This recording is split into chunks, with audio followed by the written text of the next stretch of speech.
my name is Erin Medina, but everybody calls me Erin. My husband left me in December of 2007. My mom was a single mom. I don't have a brother. I don't have a sister. My husband left me with my only son. It just breaks your heart to go through the same thing. I was emotionally abused by my ex-husband, and I was broken. Really, all I wanted is to be loved and to be wanted, right, by your husband. But it didn't happen that way. And actually, when my ex-husband had left me, I had received Jesus in my heart, but nobody had discipled me. We need to disciple what truth and wrong is, not just tell him, okay, get saved, but let's teach him the way. So he left, and as most women want to do, we want to feel loved, so we seek the next best thing, right? Another man to fill in that void that only Jesus can provide for us.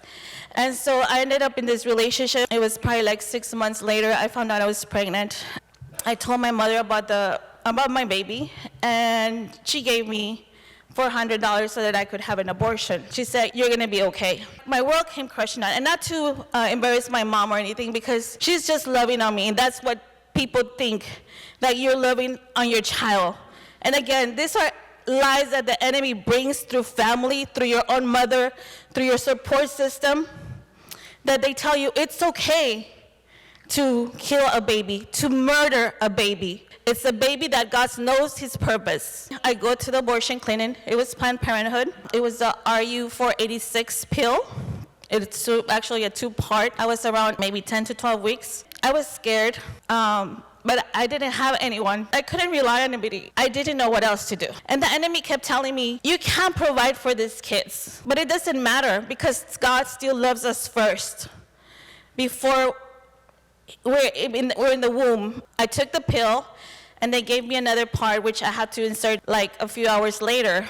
But I had already known Christ, and I knew it was wrong. I was scared, so I called Planned Parenthood, because they said, if you don't do it within certain hours, you're gonna have a hemorrhage, you probably can die, you're gonna have a heart attack, you're gonna have all these complications, maybe the baby's gonna have a birth defect. So I was panicking, but I wanted to do the right thing, even though I had already done the wrong thing, right? I was praying to God, and I said, Lord, I don't know what to do. I stayed up hours just looking up in the internet. I finally came across Terry and Tim, and it was Life Savers. And I said, well, maybe they can save my baby's life. And so I called him late at night, around 10. And so she said, let me find out. And so she ended up calling Dr. Delgado. I have a little piece in your story. When Terry got the call from you, and she called my husband Tim and said, because as I recall, Terry said that her conversation with you went something like, da-da-da-da-da, I have this problem. And Terry said, no problem, we'll help you. And hangs up, I have not one clue what I'm going to do. So that's a woman who relies on God. So she called my husband Tim, and then Dr. Delgado, we knew him because our kids went to the same school, and we knew Dr. Delgado. And she said, I talked to him, and the only thing you can do is get a progesterone shot.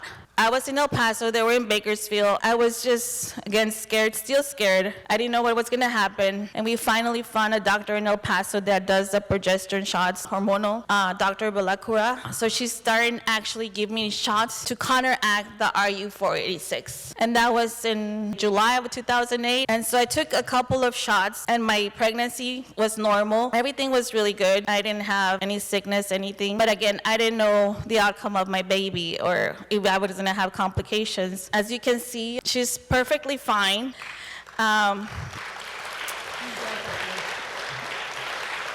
Yeah. Her name is Kaylee. I didn't want to have a girl because I don't have a good relationship with my mom. And they always thought, like, you don't want to repeat the same cycles. And I was like, oh, well, this is a girl. I don't know how I'm going to treat her, if these things are going to repeat itself. But thank God, God has broken that cycle. And she's 16 years old now. The love of my life. As one as I have a son. But, she's telling me, Mom, I miss you since I left. I wish I could have bring her, but she's still at school. And I did tell her about what I was planning to do, and she forgave me. I think that is so beautiful because I don't have nothing to hide to her. A lot of people see those things as bad things, but I think those are being transparent with your children, being transparent and breaking those generational things that happen to us, maybe not being wanted, not being feel loved. The impact that Jesus and this girl has made in my life, it's tremendous, but also having people like Terry and Tim that will bring the truth and that will bring the compassion and understanding what Jesus did in this life is to love on one another.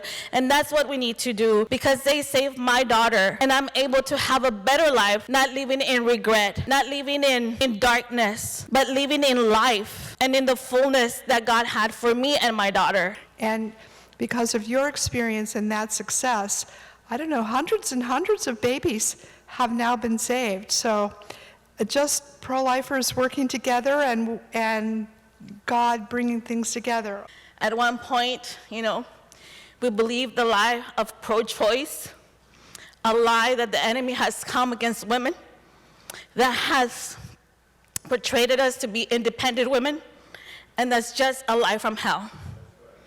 Because God knows what we need even before we ask. He knows the plans that He has for us before we are even born. He knows what we're called to do, and the enemy comes to kill, steal, and destroy. But that's the lie from hell. Life is given from Jesus, and only He can take it away.